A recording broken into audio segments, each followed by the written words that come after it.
Hey, what's up, Liron here. Thank you for joining me in today's video. Today I'm going to show you a warm-up routine to help you with your blank page syndrome, which is something I've been hearing a lot about from a lot of people lately. So you want to start painting, you see the blank page, maybe you know what you're going to paint, maybe you don't, but it's very hard to access this. So one of the concepts that have been guiding me all throughout my artistic career so far is action brings the motivation.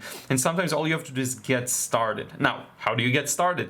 With what do you get started? This is why I've developed this warm-up routine that can really help. And I'm going to show you 3 steps in that that will really help you to just get the ball rolling. And you may feel naturally after that, oh, I feel like just moving on to the actual painting, or you'll end up doing it on this very page you're looking at right now. So let's get to it. The first one is actually to do transitions. So I like, and sorry for bumping the screen here, I like to use watercolor's best characteristics to warm myself up, because why not? That's a big part of motivation. So one of the things I'll do is just work on transitions. So I'm going to start by mixing here. There's a beautiful cobalt turquoise, and the colors don't matter at all, of course.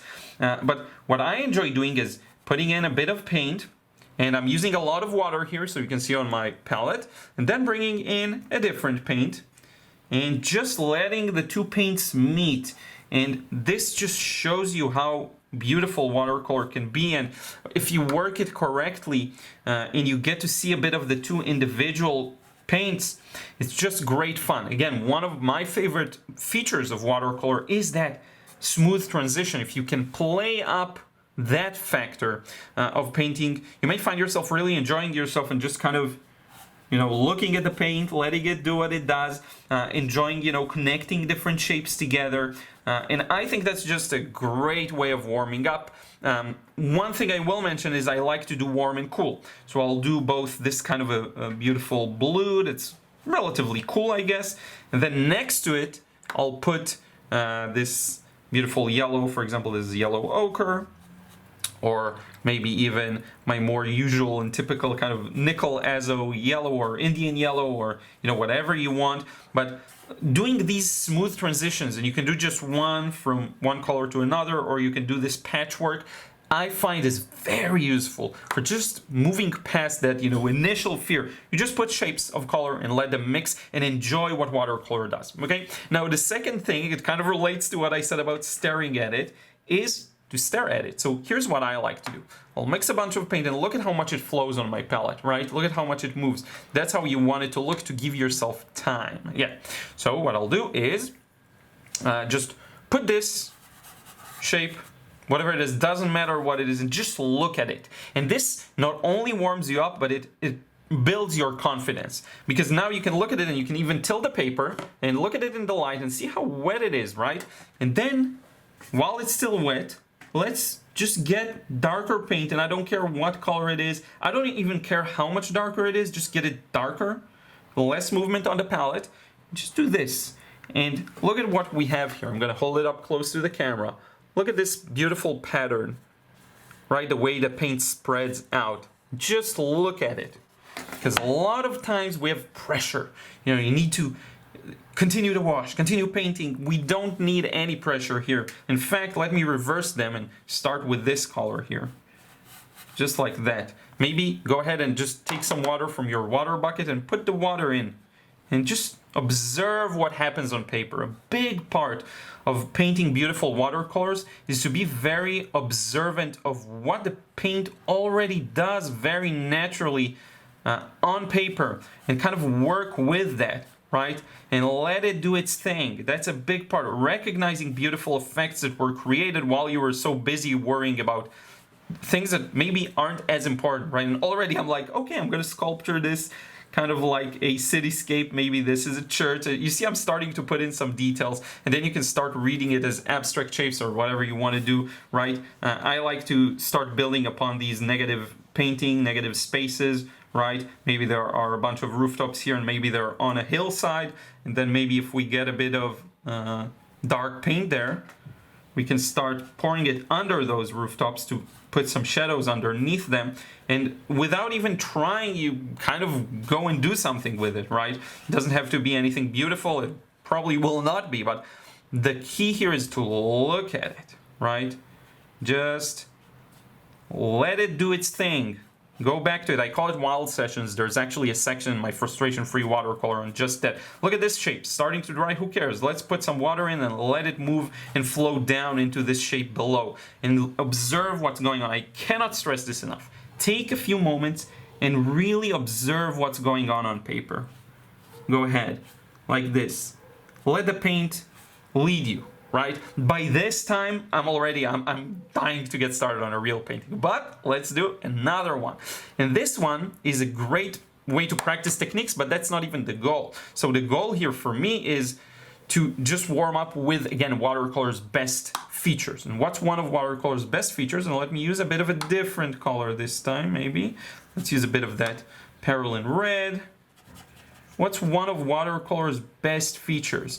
That's the ability, again, for smooth transitions. But instead of doing a transition from one color to another, let's do a transition from the color to the paper.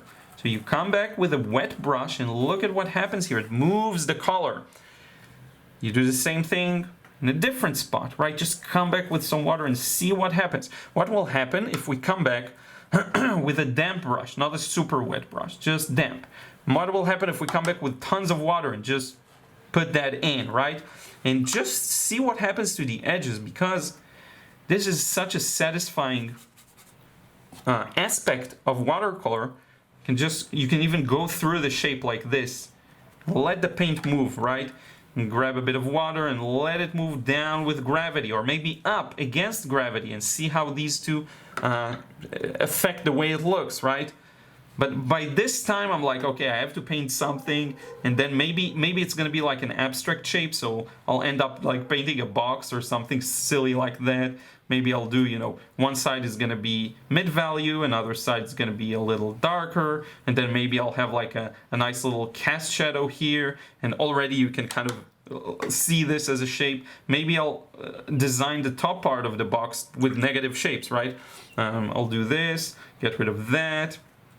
Get rid of some of the paint here. I'll just start designing the shape and seeing what happens. You know, maybe you'll do something else. Maybe you have like I have like my tape roll here.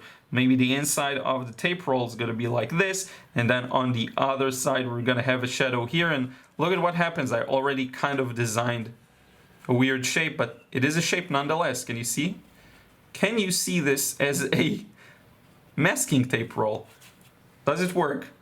It could work, but again, it doesn't matter as much. The most important thing is that you use this opportunity just to warm yourself up. And what a better way to do this than using watercolor's best characteristics, the flow, the smooth transitions, all of that. So this is kind of my recommendation. First, you work on just transitions. Warm to cool is very satisfying. Second part, patience. Just look at it. See what it does. Look at the patterns as the paint spreads out wet and wet, right? And then the third one is just to play around with edges, which means basically water. Add water. And look at what you can do. Maybe once the shape is done, again, paint through it using thin lines and see how they affect the edges of the shape. That's very, to me, meditative. I can just stare at it and see what happens, because so often we forget while painting that we can just take a few steps back and let the paint do its thing. We're so focused on the reference photo, so rigid and so timid, and want to just follow it to the T, whereas we'll get a much better